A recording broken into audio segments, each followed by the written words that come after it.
OJ Simpson has died aged 76 after a short battle with prostate cancer.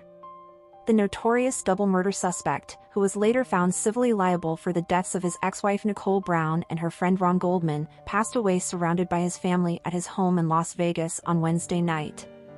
Simpson became one of the most infamous figures in America after he was charged with the 1994 murders. An ex-post shared on his official account by his family said, "On April 10th, our father, Orenthal James Simpson, succumbed to his battle with cancer. He was surrounded by his children and grandchildren. During this time of transition, his family asks that you please respect their wishes for privacy and grace." The Simpson family.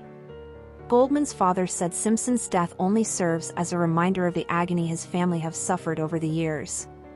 "The only thing that I have to say today is that this is a further reminder of the loss of my son Ron," Fred Goldman told DailyMail.com. "It is a further reminder of my son's murder and a reminder about the many years we have missed Ron." Simpson, a former football running back who played 11 seasons mostly with the Buffalo Bills, reinvented himself as an actor before Brown and Goldman's murders. Although cleared of the killings, his reputation was tarnished forever, and the latter part of his career was marked by a series of seedy ventures. After being acquitted, Simpson went on to be found civilly liable for the murders and was later forced to pay out $33.5 million in damages to the victims' families. He faced further legal troubles when he was sentenced to up to 33 years behind bars for armed robbery in Nevada in 2008. His death comes 2 months after it was reported that he was battling prostate cancer and undergoing chemotherapy. Simpson was pictured looking frail on several occasions earlier this year while walking around his Las Vegas neighborhood. But in February he released a video reassuring fans about his health and stating he was looking forward to the Super Bowl. Hey, X-World, it's me, yours truly. Boy, what a beautiful day it is here in Las Vegas. Even though the game is indoors, it wouldn't have mattered, but still, it's nice to have a beautiful day like this. Hey, let me take a moment to say thank you to all the people who've reached out to me.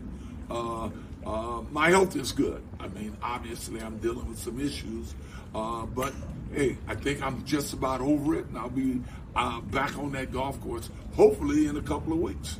But it was very nice hearing from you and hearing those good, positive words. Thank you. Now, as far as the game goes, obviously, my prediction, and it's not hope, I'm basing it on who's on the field. I see a 24-20 win by the 49ers. And that, as I said, that's not hope. I'm basing that on the quality of the players that are on the football field. So who's going to be MVP? Purdy, or McCaffrey. Of course, if KC wins, it'll probably be Mahomes. But I'm predicting number 19. And I'm not talking about Johnny Unitas. In any event, well, we got a few more hours and we'll know. Please, I hope you're with friends, the ones who are not going to the game. And hey, it should be a great game because all the great players that are involved. Hey, God bless, take care, and I hope your team win if that your team is the 49ers. God bless, take care. Despite a successful NFL career, Simpson was best known for his acquittal following his high-profile murder trial in 1995, dubbed the Trial of the Century. He was charged with the deaths of Brown and Goldman, who were found brutally stabbed to death outside her Los Angeles home. The circumstances around his arrest were equally salacious, with the former NFL star leading cops on a low-speed chase after learning of the impending charges. Millions tuned in to watch the 90-minute pursuit of Simpson's white Ford Bronco across Southern California. The athlete crouched in the back with a handgun while friend Al Cowlings drove, before his eventual arrest in Brentwood. A decade later, still shadowed by the California wrongful death judgment, Simpson ended up back in court charged with armed robbery. Imprisoned at age 61, he served 9 years in a remote northern Nevada prison, including a stint as a gym janitor. He was not contrite when he was released on parole in October 2017. The parole board heard him insist yet again that he was only trying to retrieve sports memorabilia and family heirlooms stolen from him after his criminal trial in Los Angeles. "I've basically spent a conflict-free life, you know," Simpson, whose parole ended in late 2021, said. Public fascination with Simpson never faded. In 2019, on the 25th anniversary of the murder, Simpson launched a Twitter account.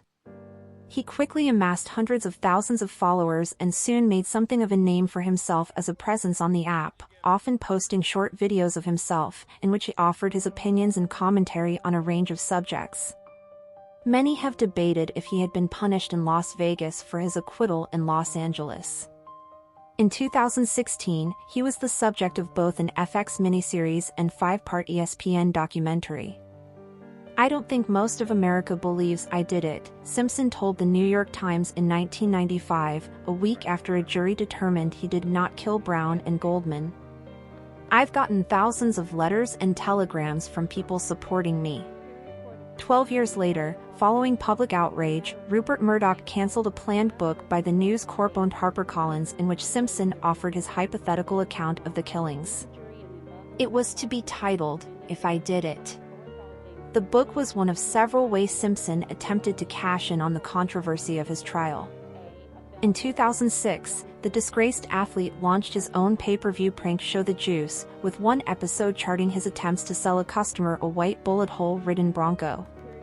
One person who remains convinced of Simpson's guilt is Caitlyn Jenner, whose ex-wife Kris Jenner was best friends with Brown. Kris was also previously married to Simpson's defense lawyer Robert Kardashian.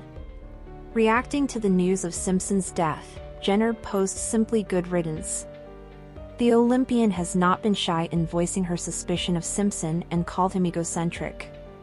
A talented running back, Simpson played 11 NFL seasons, 9 of which were with the Buffalo Bills. He became known as the Juice on an offensive line known as the Electric Company.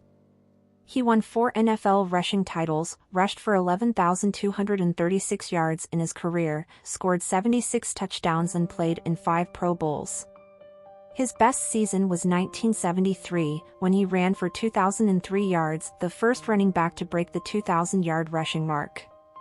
In 1985, he was enshrined in the Pro Football Hall of Fame. "I was part of the history of the game," he said years later, recalling that season. "If I did nothing else in my life, I'd made my mark." After a successful sporting career, Simpson forged a new path as an actor, starring in The Naked Gun and its sequels. But his film stardom was set to be eclipsed by brushes with the law, which did not end following his acquittal for murder. In 2001, Simpson was accused of tearing the glasses off another motorist's face during a road rage incident but was acquitted. In the same year, the FBI searched Simpson's home in relation to a suspected ecstasy right, but he did not face any charges. 6 years later, he was arrested for armed robbery and other felonies after he led 5 men he barely knew into a confrontation with 2 sports memorabilia dealers in a cramped Las Vegas hotel room. This time a jury convicted him and he was sent to a remote Nevada jail for 33 years with a chance of parole after 9, which he achieved. Simpson is survived by his children Arnell and Jason Simpson from marriage to first wife Marguerite Whitley, as well as Sidney and Justin Simpson from his marriage to Brown. Whitley and Simpson also had another daughter, Erin, who tragically drowned in the family's pool at the age of 2. The couple split in 1979, the same year as Erin's death. Simpson and Brown tied the knot in 1985, but their marriage was turbulent due to Simpson's extreme rages and allegations of domestic violence. In 1989, Brown called police in a panic claiming Simpson was threatening to kill her. When cops arrived, they noted she was covered in bruises and had a split lip. Simpson eventually pleaded no contest to spousal battery. However, the offense did little to dampen his burgeoning broadcast career and he was signed by NBC Sports just 3 months later, The Washington Post reports. Orenthal James Simpson was born July 9, 1947, in San Francisco, where he grew up in government-subsidized housing projects. After graduating from high school, he enrolled at City College of San Francisco for a year and a half before transferring to the University of Southern California for the spring 1967 semester. His presence on the team propelled them to the national championship. In 1968, Simpson won the Heisman Trophy in 1968. He accepted the statue on the same day that his first child, Arnell, was born. His eldest daughter remained a staunch supporter of her father, even in the face of his 2008 conviction. On the 25th anniversary of the Brown and Goldman slayings, Simpson said his family had moved on. "We don't need to go back and relive the worst day of our lives," he said. "The subject of the moment is the subject I will never revisit again. My family and I have moved on to what we call the no negative zone. We focus on the positives." Just did you do it? No, I didn't. Nope. Did not do it. After we finished filming, OJ said to me that he had a surprise for me, and I genuinely was surprised. I think it was his idea of a joke. And this is it. Thank you for watching. If you enjoyed this video, please subscribe and turn on the notification bell for more updates on celebrity deaths and news updates.